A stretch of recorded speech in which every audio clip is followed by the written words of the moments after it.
কেমন আছেন আপনারা বন্ধুরা সবাই? এখন ওয়েদার চেঞ্জের সময়, একটু সাবধানে থাকবেন।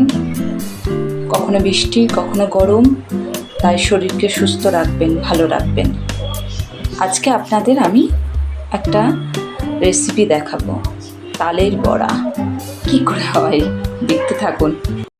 তালের পাল্প নিয়েছি, এ দেখুন, একটু সুজি নিয়েছি, সুজি দেব, নারকেল কোড়া আর চিনি অ্যাড করব, দিয়ে এটাকে মাখবো, মেখে বড়া করব। আর আটা দেবো, একটু অল্প সামান্য আটা দেবো। দেখতে থাকুন আপনারা। দেখুন আমার তালের ব্যাটারটা রেডি হয়ে গেছে, দেখেছেন? সব দিয়েছি, রেডি। এবার আমি কড়াইতে দেব, এটা হতে থাক, তারপরে একটু পরে আসছি। দেখুন আমার তালের বড়া রেডি হয়ে গেছে একদম খাওয়ার জন্য। কীরকম মচমচে হয়েছে দেখুন, বুঝেছেন? কীরকম মচমচে হয়েছে, একদম রেডি।